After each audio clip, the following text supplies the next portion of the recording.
Good morning, students. Welcome to your English session. Today in this session, we will do The Tempest by William Shakespeare, Act 2, Scene 2, lines 1 till 64.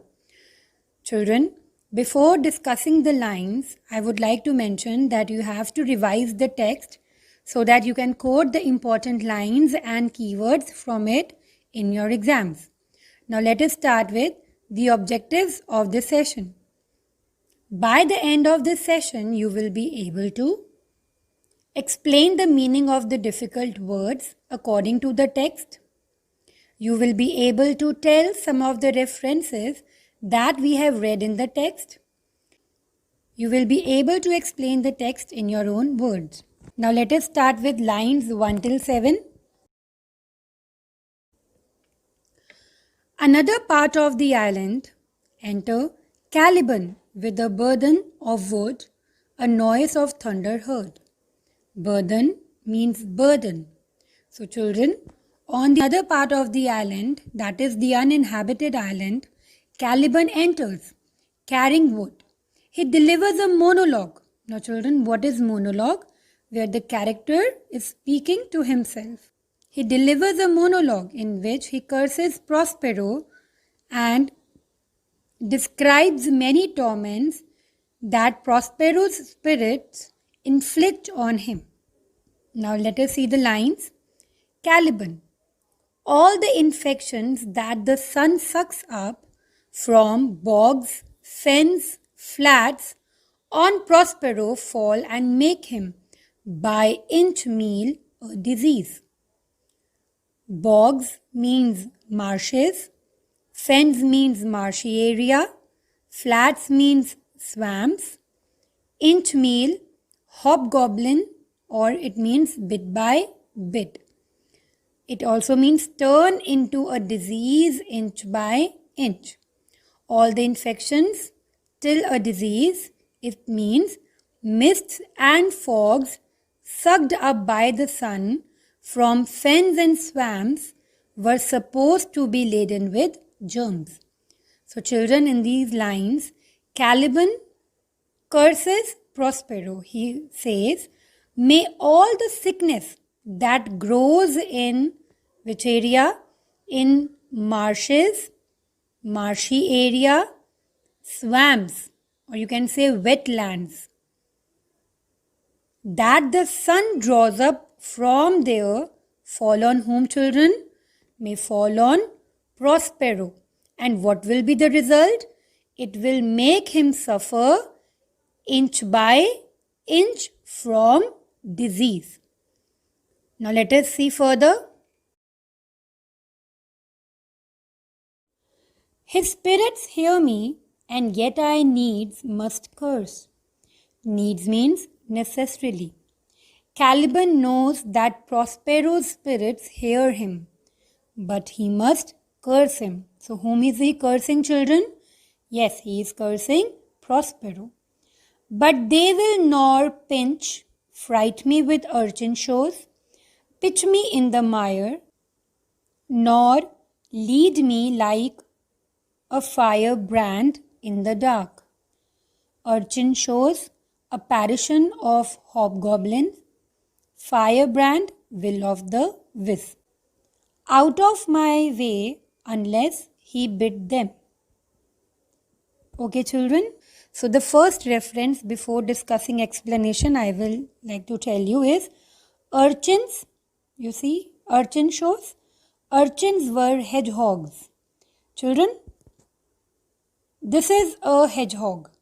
So an animal with spikes on his body. Now let us see it. Urchins were hedgehogs, known in India as porcupines. A simple animal if left alone, but armed with long prickles which can make it dangerous to handle.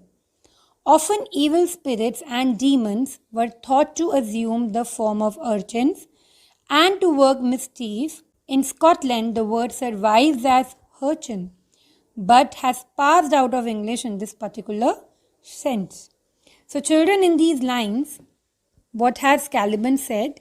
He says that unless Prospero tells his spirits they won't pinch him, frighten him by appearing as what, children? By appearing as hedgehog-shaped goblins. Throw him down in the mud.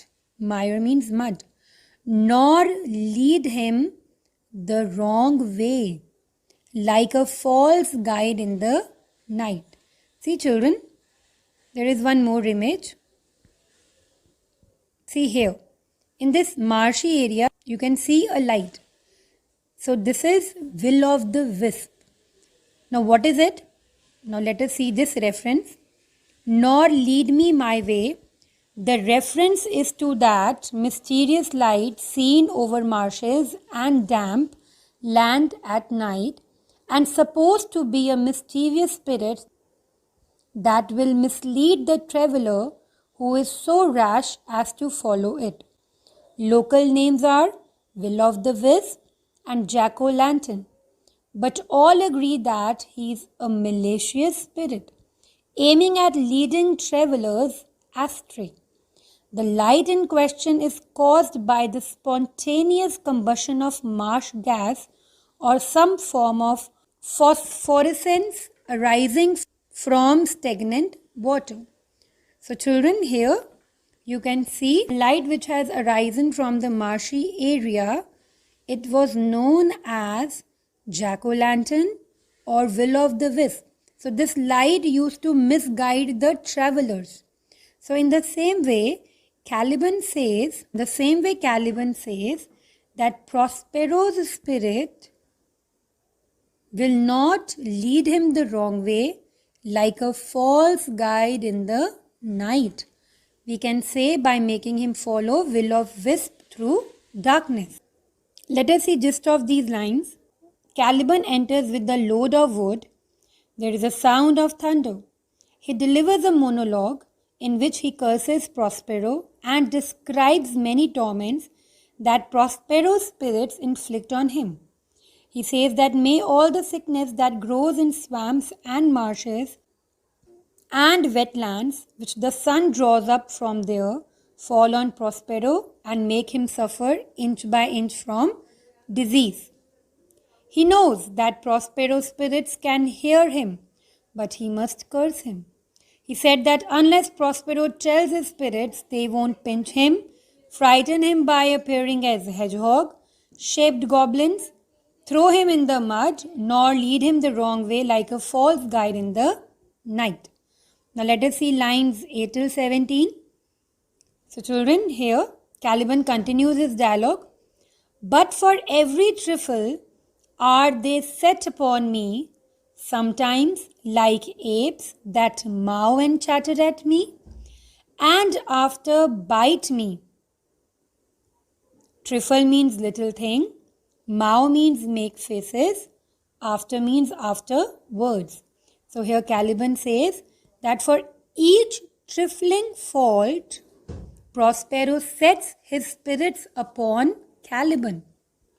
He says that sometimes spirits come after him in the form of apes. Apes are monkeys. Chattering and making faces at him and then bite him. Now let us see further. Then like hedgehogs which lie tumbling in my barefoot way and mount their pricks at my footfall. So here hedgehog means animals with sharp spikes. I have shown you in the picture. Tumbling means rolling. Mount means prick me. Pricks means spines.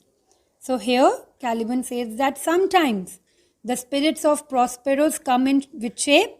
They come in the shape of porcupine, or you can say hedgehogs, which lie curled up on the path where he walked barefoot and prick him when he steps down. Now let us see further. Sometime am I all wound with adders who with cloven tongues do hiss me into madness. Adders mean snakes, cloven means forked. So here he says that sometimes he is wounded by poisonous snakes wrap around him, which with their forked tongue hiss at him and drive him mad. Enter Trinculo. Lo, now lo, here comes a spirit of his, and to torment me. For bringing wood in slowly, I will fall flat. Perchance he will not mind me. Lo means see, will not mind me means will not notice me. Caliban, on seeing Trinculo, thinks that he is one of Prospero's spirits who has come to torture him for being slow in bringing what, children? In bringing in the wood. He further says that he will lie down flat and perhaps he will pay no attention to him. So children, Caliban lies down covering himself with his cloak, with his garment. So now, let us see gist of these lines. Caliban further says that for every little thing, Prospero sets his spirits upon him. He says that sometimes spirits come after him in the form of apes, chattering and making faces at him, and then biting him. Sometimes in the shape of porcupines, which lie curled up on the path where he walked barefoot, and prick him when he steps down. He further says that sometimes he is wounded by poisonous snakes wrap around him, which with their forked tongue hiss at him and drive him mad. Meanwhile, Trinculo enters in the scene. On seeing him, Caliban thought that he is one of Prospero's spirits who has come to torture him for being slow in bringing in the wood. He gets frightened and lie down so that Trinculo doesn't notice him. Now see lines 18 till 27. So dialogue of Trinculo is going to come. Trinculo. Here is neither bush nor shrub to bear off any weather at all, and another storm brewing. I hear it sing in the wind. Children, to bear off any weather means to give any protection or to keep off the violence of the weather. Brewing means preparing or working up. The metaphor is taken from the manufacture of beer, which is brewed. So here, Trinculo says that there is neither bush nor thicket for shelter against the weather. And another storm is coming. So which storm has come earlier, children? Yes, the name of the storm is the tempest. And now another storm is coming. And on seeing it, Trinculo feels frightened. That is why he is looking for shelter here and there. He says that he can hear. Now what can he hear? So he can hear the wind, which is whistling. Now let us see further. Yon same black cloud, yon huge one, looks like a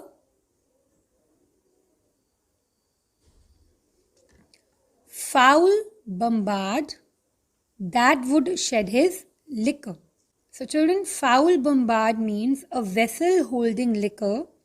A bombard was originally a cannon with a very large bore. Then the term came to be applied in jest or slang to a wine barrel. Shed his liquor means pour out his content. So here he says, he points towards the clouds and says that the same black cloud over there, the big one, looked like a dirty wine pot which is about to pour out its content, means it is about to rain heavily. So he further says, if it should thunder as it did before, I know not where to hide my head. Yon same cloud cannot choose but fall by pailfuls. So on seeing clouds, he says that if it should thunder as it did before, he does not know where to hide. He further says that cloud is going to drop buckets of rain, means it is going to rain heavily. What have we here? A man or a fish? Dead or alive? A fish. He smells like a fish, a very ancient and fish-like smell. A kind of not of the newest poor John. Children, it means poor John was a term for a kind of fish that was dried and hung up in the houses of fishermen near the coasts. It had a strong acid smell, a strange fish. So children, on seeing Caliban, Trinculo gets confused. He guesses if it is a man or a fish.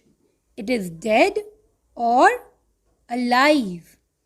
Then he says it must be a fish. Now why he says that it must be a fish? Because he smells, means he here refers to Caliban. Because Caliban smells like a fish. He has a very old and fish-like smell. A smell like a dried cod and not very fresh. Now let us see the gist of these lines. Trinculo enters the scene and tries to find shelter against the rough weather as another storm is coming. He says that he can hear the whistling sound of the wind. He points towards the clouds and says that the same black cloud over there, the big one, looks like a dirty wine pot which is about to pour out its content. He further says that if it thunders as it did earlier, he does not know where to hide himself. He says that the cloud will pour down buckets full of water. Trinculo sees Caliban and gets confused and guesses if it is a man or a fish. Now lines 28 till 42. Let us discuss. Dialogue of Trinculo. Were I in England now, as once I was, and had but this fish painted, not a holiday fool, there but would give a piece of silver. Painted on a board for advertisement. Silver, coin. So children, here Trinculo wishes if he were in England, where he once was, and that he had this fish. This fish here refers to Caliban. He says that he had this fish advertised on a painted board. Every single fool out for the holiday would pay a silver coin to see him, that is Caliban. There would this monster, who is this monster? It refers to Caliban. There would this monster make a man. Any strange beast there makes a man. Children, here the phrase makes a man. It is a pun. Here it means that a monster should be natural. He was able to earn money. Now what is pun, children? The word, see the phrase, it has two different meanings. So here Trinculo says that this monster, that is Caliban, would make a man rich in England. He says that any strange beast there will do that. When they will not give a doit to relieve a lame beggar. Doit means a small Dutch coin. Relieve means help. Trinculo says that English people would not give a penny to help a lame beggar. But what will they do? Now let us see. They will lazy out 10 to see a dead Indian. Dead Indian here refers to North American Indian. See, a dead Indian is a reference.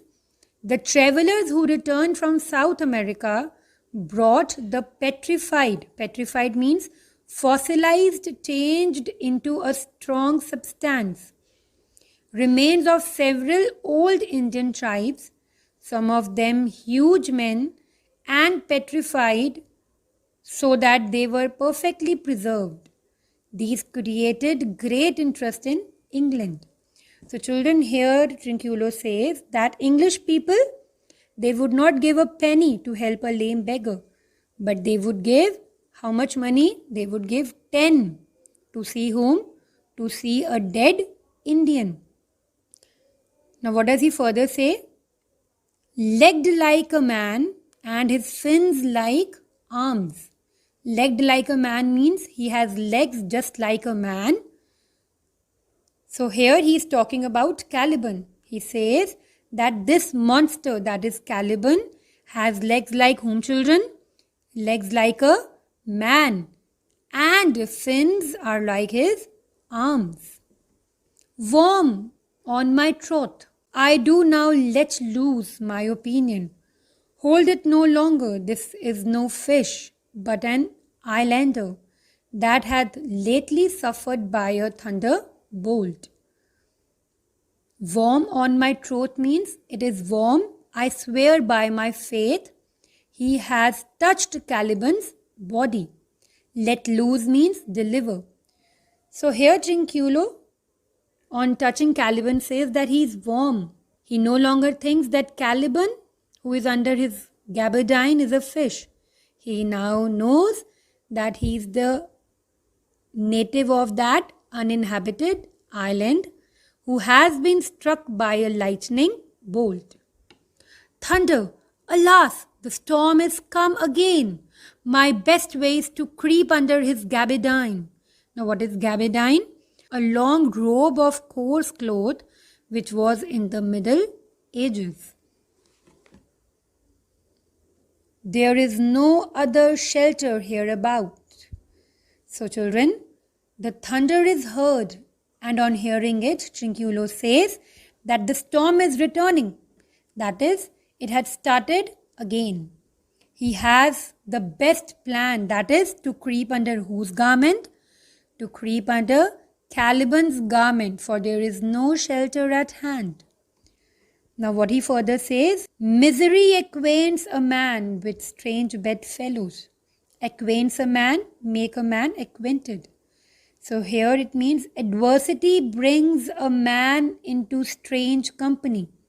This is one of the most widely known and quoted examples of Shakespeare's witty philosophy.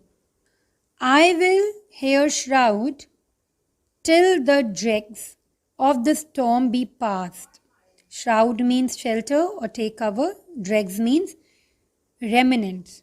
So here he says that misery makes a man put up with strange companions. So he is putting up with strange companion, children? Yes, he is putting up with Caliban. So he decided to crawl under his gabardine, his cloak, his garment until the last storm has passed over. Enter Stephano singing, a bottle in his hand. Now let us see gist of these lines. Trinculo wishes that if he were in England, where he used to live at one time, and had this fish advertised on a painted board, every single fool out for the holiday would pay a silver coin to see this fish. He says that this fish would make any man's fortune in England. He further says that English people would not give a penny to help a lame beggar, but they would give 10 to see a dead Indian. He says that this monster has legs like a man and fins are like arms. He comes to know that Caliban is not a fish but a native of this island who has been struck by a lightning bolt. He hears thundering and creeps under Caliban's garment. Now lines 43 till 56. Enter Stephano singing. I shall no more to see, here shall I die ashore. I shall no more to see. Often Shakespeare omits the verb of motion as go is omitted here, leaving it to be understood from the sense. So here Stephano enters singing. Now who is Stephano, children? Stephano is King Alonso's butler. So Stephano enters singing. He says that he will never go again to sea, but he shall die ashore. This is a very scurvy tune to sing at a man's funeral. Well, here is my comfort. A very scurvy tune, a miserable song. Scurvy was an unpleasant skin disease to which sailors on long voyages were very subject, owing to lack of vitamin-bearing food. So here, Stephano says that this is a terrible song to sing at a man's funeral. Well, he has something to give him a bit of comfort. Now, what is the thing that will give him comfort, children? He will get comfort by drinking wine. So he lifts a bottle of alcohol to his mouth, drinks and sings again. The master, the swabber, the boatswain and I, the gunner and his mate, loved Moll, Meg and Marian and Margery, but no one of us cared for Kate. Swabber, the act of cleaning the decks with a broom and water is called swabbing, and sailor who does it is a swabber. Moll means merry. So here he says that the master, the deck cleaner, the boatswain, he himself, the gunman, and his crewmates all love Mary. Children, Moll here refers to Mary, Meg, and Margery, but no one of them had liking for whom? Liking for Kate. Now, why they don't like Kate? Let us see further. For she had a tongue with a tang, would cry to a sailor, go hang. She loved not the savour of tar nor of pitch. She had a tongue with a tang means she had a very sharp tone. So who had a very sharp tone, children? Kate. Yes, Kate had a very sharp tone. Savour of tar nor of pitch. Savour means smell. Tar and pitch are both products of the pine tree, very similar black substances which were used for putting between the seams of the old wooden ships. Hence, sailors had very often a smell of tar about them. So they don't like Kate because she spoke so cruelly and would shout to sailors. Now what would she shout? Go hang. She did not like the smell of what, children? The smell of tar and pitch. Yet a tailor might scratch her wherever she did itch. Then to see, boys, let her go hang. This is a scurvy tune too, but here is my comfort, he drinks. Then to see means let's go to sea. Scurvy means wretched. Tune means song. Comfort means wine. He further says that let them go to sea and she may go to the devil. He again says that it is a wretched song too, but he has some comforter, so he drinks his wine. Now let us see just of these lines. Stefano, King Alonso's butler, enters the scene, drinking and singing badly.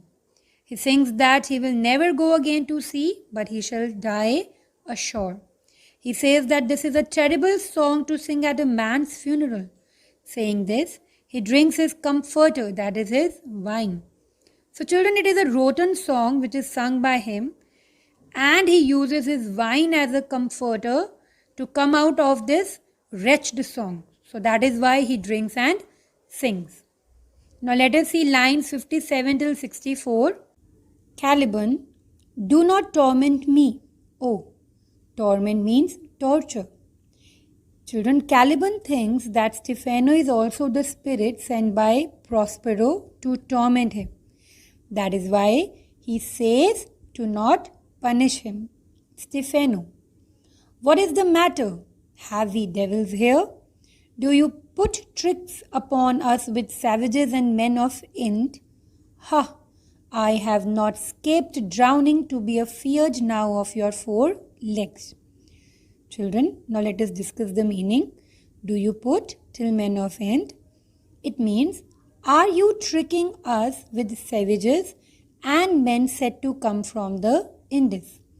This is an allusion to the tricks which were practiced on the ignorant public by travellers returned from abroad. They charged for admission to see savages and men said to have been brought from the Indus, though they were often disguised sailors.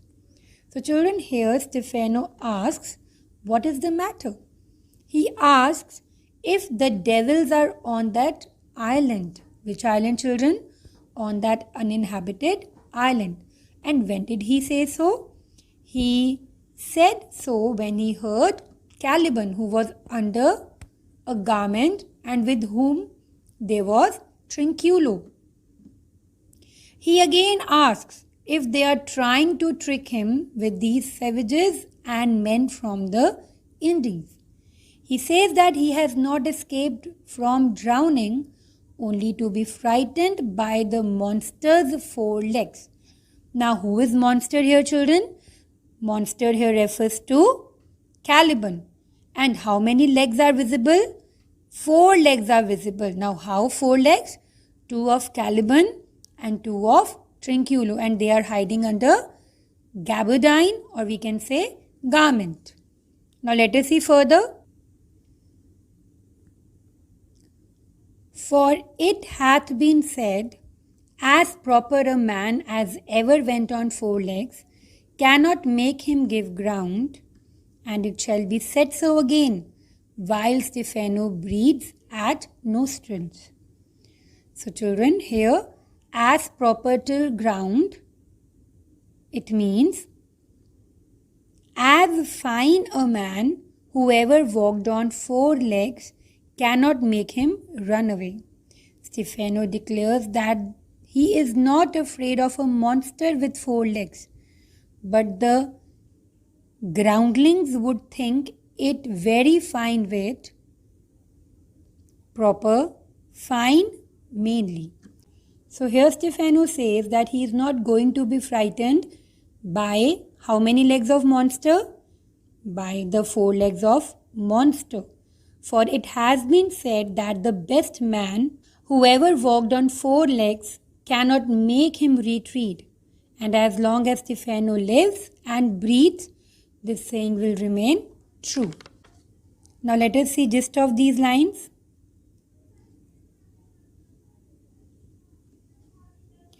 Caliban thinks that Stephano is also the spirit sent by Prospero to torment him. Stephano, on seeing Caliban, asks if the devil is on that island. He again asks if they are trying to trick him with the savages and men from Indies. He says that he has not escaped from drowning, only to be frightened by the 4 legs of monster. For it has been said that the best man on crutches, whoever walked on 4 legs, cannot make him retreat. So children, I hope that you are clear with the explanation of lines 1 till 64. Please reread your text for better understanding. Now let us see the homework.